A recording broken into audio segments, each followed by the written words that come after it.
اصول و تحقیق و تدوین کورس کوڈ 1922 اور اس کا یونٹ 4 ہے، جس میں آج ہم ڈسکس کریں گے رموز اوقاف کی تعریف، ضرورت اور اہمیت کے بارے میں، پھر اس کے بعد رموز اوقاف کے استعمال کے بارے میں۔ شروع کرنے سے پہلے اگر آپ نیو ہیں تو میرے چینل کو سبسکرائب کر دیں، اگر میری ویڈیوز پسند آئے تو اسے لائک بھی کر دیں۔ تو سب سے پہلے ہم شروع کرتے ہیں رموز اوقاف کی تعریف۔ رموز رمز کی جمع ہے۔ اس رمز کا معنی ہے علامت اور نشانی، اور اوقاف وقت کی جمع ہے۔ وقت کے مختلف لغوی معنی میں سے ایک معروف معنی رکنا اور ٹھہرنا ہے۔ چنانچہ رموز اوقاف کا معنی ہوا ایسی علامت جو عبارت کے مختلف مقامات پر ٹھہرنے، رکنے اور وقفہ کرنے کے لیے استعمال ہوتی ہے۔ اصطلاح میں رموز اوقاف سے مراد لسانی قواعد کے ایسے نشانات اور علامتیں ہیں جو عبارت یا تحریر میں اور فکروں کے درمیان وقفہ کرنے اور کم یا زیادہ ٹھہرنے کے لیے استعمال ہوتی ہیں۔ بابائے اور مولوی عبدالحق کے مطابق رموز اوقاف ان علامتوں کو کہتے ہیں جو ایک جملے کو دوسرے جملے سے یا کسی ایک جملے کے دوسرے حصے کو علیحدہ سے کرنے کا نام ہے۔ پھر اس کے بعد ہم بات کرتے ہیں اس کی ضرورت و اہمیت کے بارے میں۔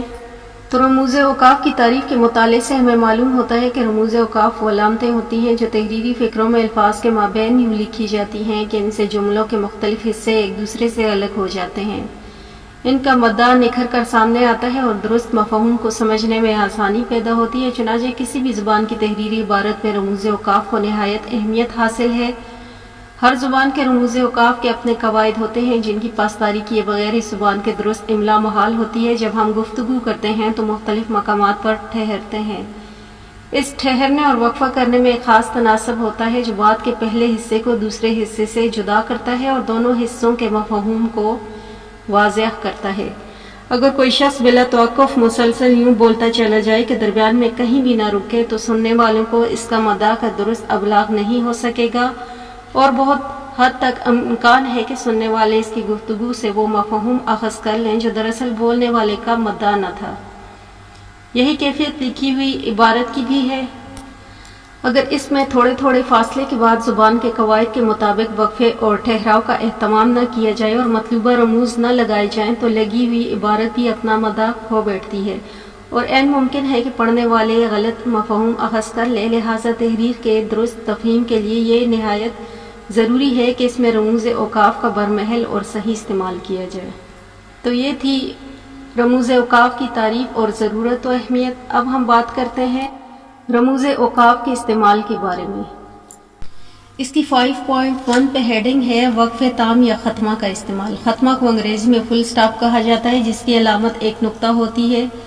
عربی میں ختمہ کو الوقف الکامل کہا جاتا ہے، اردو میں اسے ختمہ یا وقف تام کہا جاتا ہے۔ اس کی علامت یہ ہے کہ جملے کے آخر میں ایک چھوٹی سی لکیر لگا دی جاتی ہے۔ یہ اس بات کا اعلان ہوتا ہے کہ جملہ مکمل ہو گیا اور اس جملے میں جو بات کہی جانی تھی وہ مکمل ہو چکی ہے۔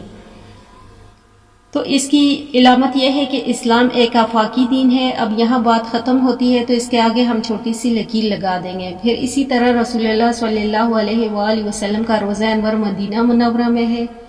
یہ بات یہاں مکمل ہو گئی اور اس کے آگے ہم چھوٹی سی لکیر لگا دیں گے۔ اس کے بعد دوسرا پوائنٹ ہے 5.2۔ یہاں ہم ڈسکس کرتے ہیں سکتہ یا وقف ناقص کا استعمال۔ سکتہ عربی زبان کا لفظ ہے جس کا معنی ہے معمولی توقف کرنا، مختصر وقت کے لیے خاموش ہو جانا، یا دوران کلام مختصر وقت کے لیے رک کر آگے بڑھنے کے لیے استعمال ہوتی ہے۔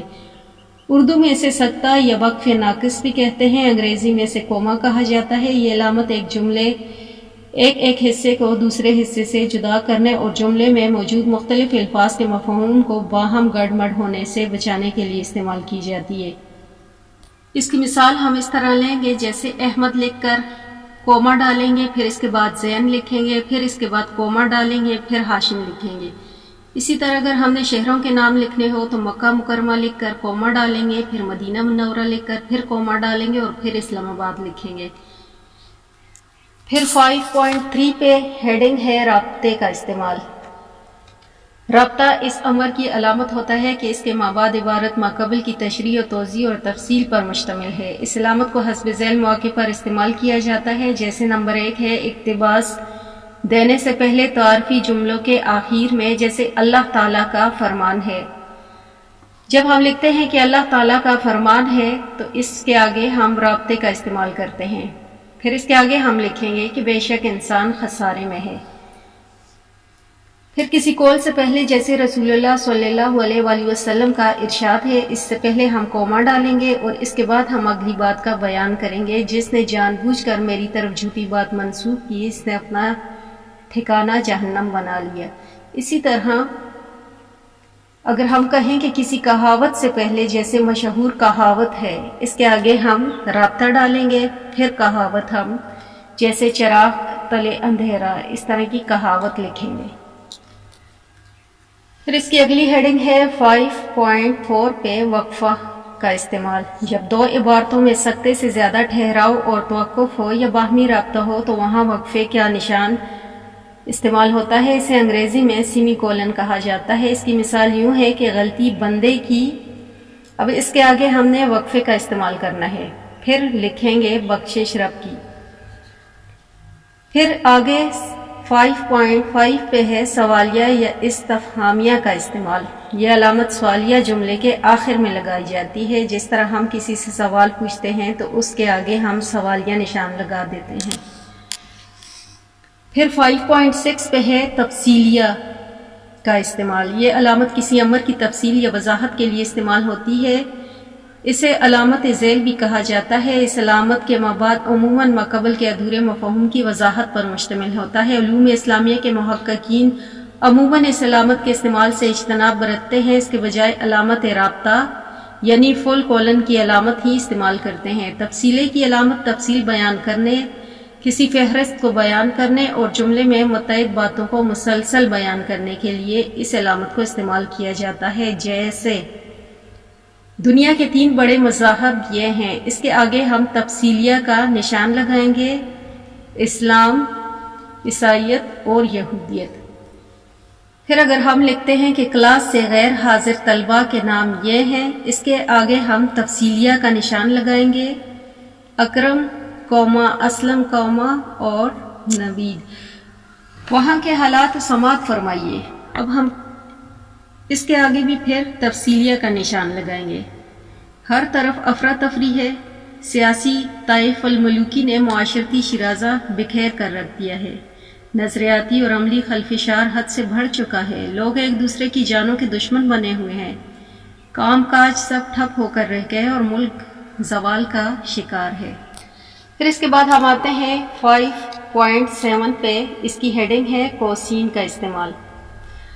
اب کوسین کو ہم کہاں کہاں استعمال کرتے ہیں؟ کوسین کو خطوط وحدانی بھی کہا جاتا ہے۔ کوسین کو انگریزی میں بریکٹ کہتے ہیں۔ کوسین یعنی بریکٹس کے 3 اقسام ہیں، بڑی بریکٹ، درمیانی بریکٹ اور چھوٹی بریکٹ۔ چنانچہ یہ علامات عام طور پر ایک جملے کے درمیان اضافی معائنی یا مزید وضاحت اور تشریح شامل کرنے کے لیے استعمال ہوتی ہے۔ جیسے اگر ہم لکھتے ہیں کہ اقبال مرحوم، تو مرحوم میں ہم کوسین کا استعمال کرتے ہیں۔ یا پھر مصنفین اور شخصیات کے ناموں کے بعد اس کے سنن پیدائش و وفات قلم بند کرنے کے لیے بھی کوسین کا استعمال ہوتا ہے، جیسے قائد اعظم محمد علی جناح۔ اب یہاں ان کی پیدائش کے بارے میں اگر ہم لکھیں گے تو یہاں ہم کوسین کا استعمال کریں گے، کوسین لگا کر اس کے اندر ان کی پیدائش لکھیں گے۔ پھر اس کے بعد 5.8 پہ ہے واوین کا استعمال۔ یہ علامت اقتباسات پیش کرنے کے لیے آتی ہے۔ اقتباسات کے شروع اور آخر میں واوین لگائے جاتے ہیں۔ علوم اسلامیہ کی تحقیق میں عصر حاضر میں اقتباس کا جو طریقہ مروج ہے، اس کے مطابق اقتباس کے شروع اور آخر میں واوین نہیں لگائے جاتے، بلکہ اقتباس کے صفحے کے درمیان لکھا جاتا ہے، اور اقتباسات کی عبارت کا سائز دیگر پیراگرافز کے مقابلے میں دونوں طرف سے تقریباً آدھا انچ کم کر دیا جاتا ہے۔ تاہم اگر مختصر عبارت مسلسل پیراگراف یا جملوں کے درمیان دینا ہو تو اس کے دونوں طرف واوین کا استعمال کیا جاتا ہے۔ کسی کے قول کو لفظ پر لفظ نقل کرنے کے لیے بھی واوین کا استعمال ہوتا ہے، جیسے رسول اللہ صلی اللہ علیہ وآلہ وسلم نے فرمایا ہے، تو اس کے بعد ہم واوین کا استعمال کریں گے، اس کے بعد پھر ان کا فرمان لکھیں گے۔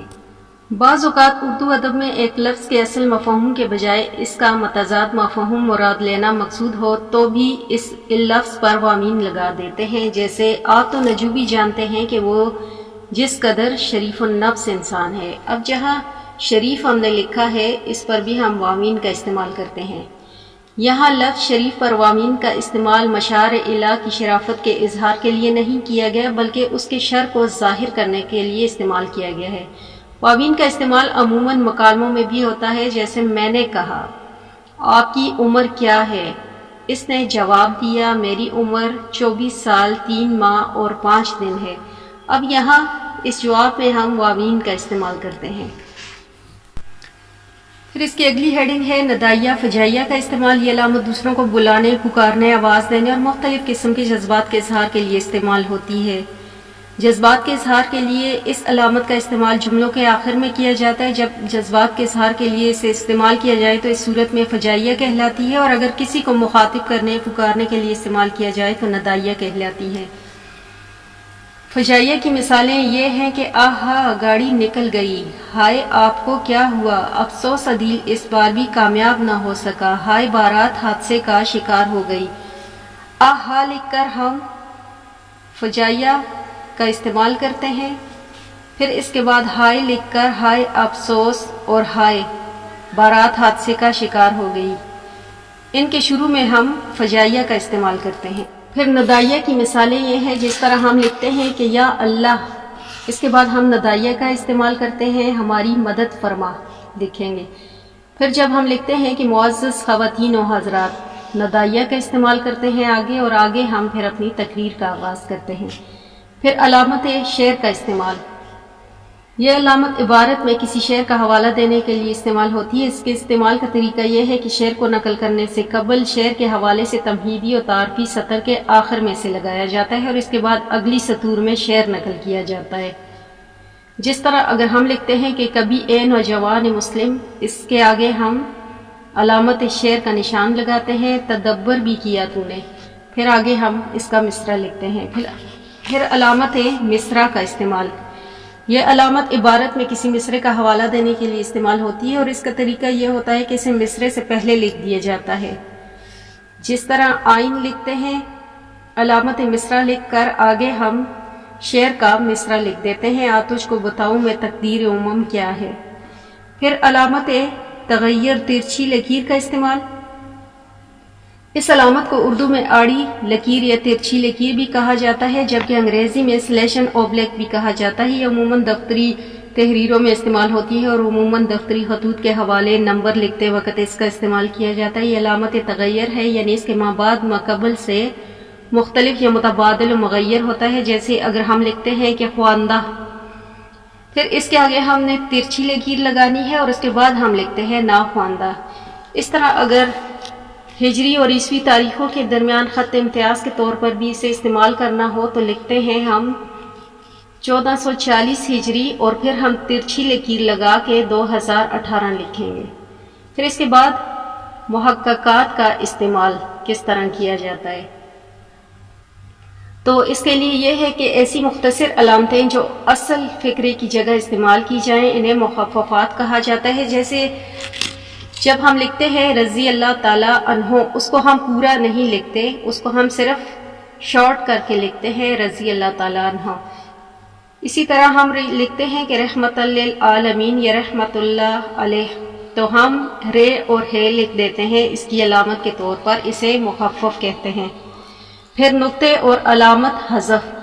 یہ علامت اس امر کے اظہار کے لیے لگائی جاتی ہے کہ اس مقام پر عبارت میں کچھ الفاظ حذف ہیں، اس وجہ سے اسے علامت حذف بھی کہا جاتا ہے۔ یہ عبارت کے شروع میں، درمیان یا آخر میں لگائی جاتی ہے، کسی بھی جگہ حسب ضرورت لگائی جا سکتی ہے۔ یہ علامت اردو کی طرح عربی اور انگریزی میں